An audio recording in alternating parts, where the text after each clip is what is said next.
Jayson's story is one of those being told in the new A&E series Addiction Unplugged. He joins us this morning. I watched your reaction as we played the video there. It's still hard for you to watch some of that. Yes, it is difficult. You know, there's not an hour that goes by, Greg, that I don't think about, you know, the destruction I have caused, not just to Mr. Christophe and his family, but to my family and my friends.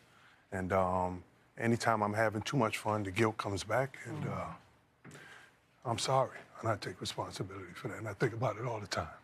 Even after all these years? Every day. Yeah. Every day.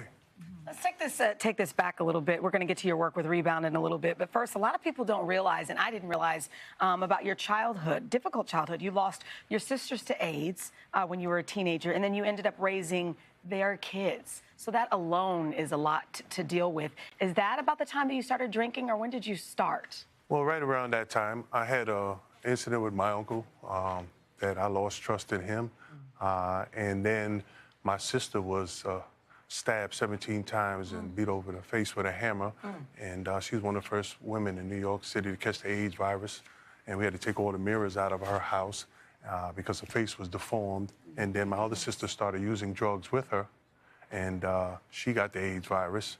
And then my third sister had a bad day, and had a good day coming home from work, and her husband had a bad day. He came home and shot her in the face and killed her, and killed himself.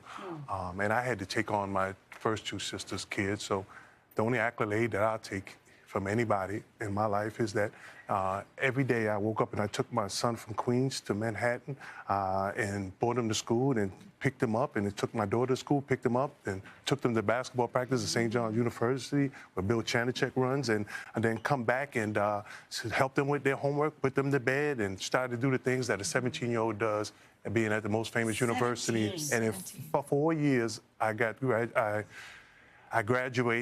got my degree, and got drafted in the first round, and my kids only missed 5 days of school. So that's the only thing that I feel good about these days. Yeah. I remember interviewing you in your Power High School here in Power Memorial, and then you go on to be this professional superstar.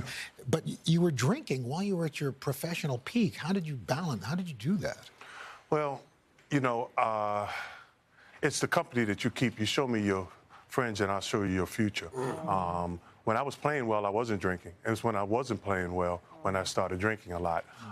But I had structure. When my dad was around, he didn't know I drank. He said we were allergic to that in my family. So he used to be like, boy, you can't do that, boy, you know. And then he'd say, man, you living in the fast lane. And I remember, you know, he used to put a cot in front of the bed, in front of the door. And I couldn't even sneak out of the house to go do anything. And I was an NBA All-Star playing against the best talent. He just knew, and he knew that I have to be up 4 o'clock in the morning. He knew I needed structure. And I remember when the Nets gave me a large contract, he was like, y'all just want my son to play basketball? You don't want him to lay brick and drive truck, then go do that? You know, he said he got to keep him busy.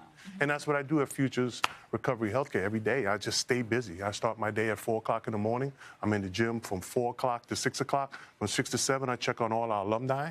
And then we have outdoor venture therapy for an hour, some light stuff. And then I'm in class, and I'm doing just what we're doing here, because over at Futures, we all crazy. That's like you guys, but we're not crazy at the same time, you know. So you do keep yourself busy all day, which kind of helps keep you on track. The outdoor activities, you do I mean, it's skydiving. It's, I mean, these above and beyond outdoor activities. What's the benefit of those? Well, we do outdoor venture therapy, and we do skydiving, we do scuba diving, snorkeling, wave running, hydroboarding. We do all these things to break down barriers, overcome anxiety, build self-esteem, and build camaraderie. It's great, and it breaks up the monotony of just sitting at a place. Here we get a chance to go out, and you get to build your self-esteem back out.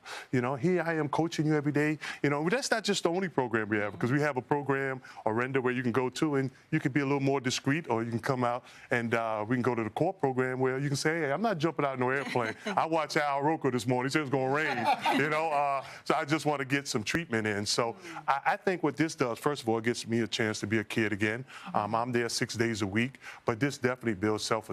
And what you guys are talking about in your last segment about kids on the computers and and tweeting and all that stuff all the time is one of the reasons, you know, they don't have that interaction. And I honestly do believe, you know, I argue with my partner Mike all the time, because we have a great clinical and medical staff at Futures Recovery Healthcare. But now we have outdoor venture therapy with it. And I said, we pay all the doctors, no disrespect to the doctors and the therapists, but it's jumping out of airplanes and building that self-esteem and breaking down barriers, because fear is what makes me drink, not knowing and unknown and all those things. And once I start learning my body and learning myself, and I can overcome, I can jump out of an airplane at 13,000 feet, and I know I can go scuba diving, snorkeling, and it gives me other options to do when I go on vacation. It gives you a rush you know, naturally. yeah. Here's the thing. I mean, you have to, you pled guilty to aggravated assault. You were working for NBC Sports at the time, Right. and then you settled this wrongful death.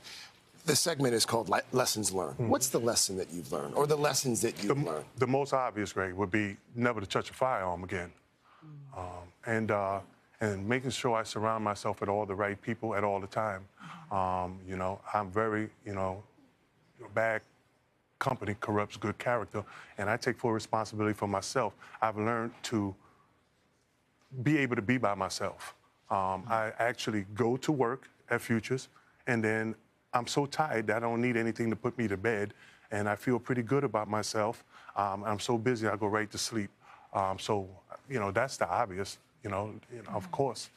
We started Jayson, with the things that happened in your childhood and the downs, and then you picked yourself back up. And then what happened with Mr. Chaffee, down, and you pick yourself back up. So I think it's thank you for coming and sharing your story and the strength that you're showing, because you've been down a couple Thank you times very and much. pulled yourself Thank back you. up. Come Thank back. you. I will appreciate it. Come Thanks for back. having me Yes. back. Jason's episode of Addiction Unplugged airs on A&E this Saturday. And if you or someone you know is struggling with substance abuse, I'm sure he would agree. Please just reach out. Call that national helpline. We're even going to give you the number. It's 1-800-662-4357. And we've put all of that information on our website at thirdhourtoday.com.